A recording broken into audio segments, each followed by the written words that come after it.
You see the headlines about the shootings, but what you'll never see is UB Med student arrested for stabbing a UB football player. You don't see Delta Phi student arrested with 4 ghost guns. College students simply aren't the problem.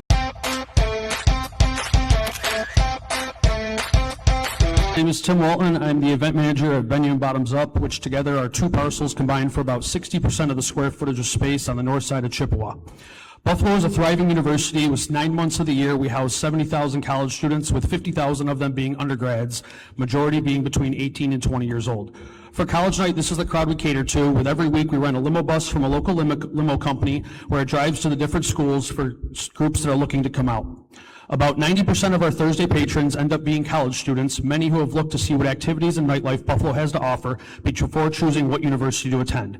This includes groups of foreign exchange students, such as the dental students from Italy, med students from China, UB basketball recruits who often patronize our college nights when they're in town with their coach to try to convince them Buffalo's a fun place to go to school. It's no secret that there's been some discussion about the issues on the street.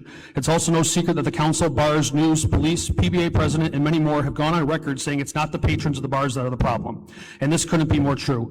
While there may have been an uptick in loitering issues on Saturdays, it couldn't be farther from the fact on Thursdays. Over here, I have a photo from last week during Thursdays. It's essentially a ghost town. Our bar has people in it, it's full. You can't see a single other person on the street. All while Thursday nights is going on, it's no secret the parking lots have been tied to the majority of issues. There's a parking lot photo from last week as well. This is at 12:30, and it's the same all throughout the night. The fact of the matter is, the police haven't even added an extra detail on Thursdays because there's no issues.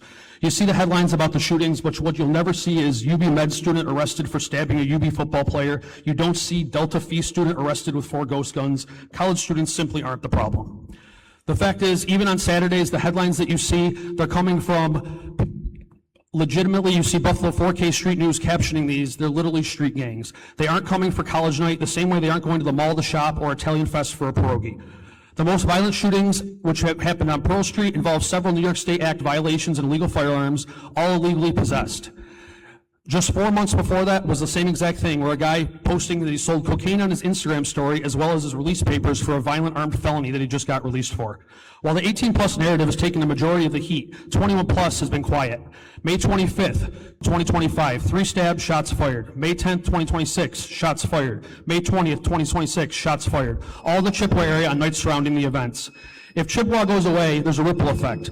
Councilman Everhart, I've read the several quotes from you recently about the July 4th shootings, where you've said they need opportunities, mentors, and safe spaces, and I agree. For college students, this is their safe space that they already have where they can go dance and have fun outside of a dark frat basement.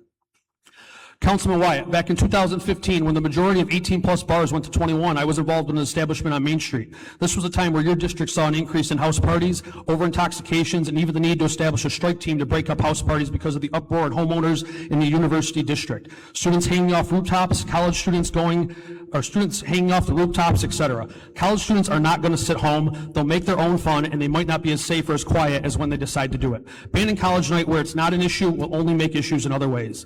Lastly, we can target 18-plus and make the fake narrative that the 18-plus problem, but in fact, the real problem is the accountability on the street. 2 weeks ago was the first time that many officers were ever given ticket books. They were as shocked, as happy as we were, and some were like a kid in a candy store.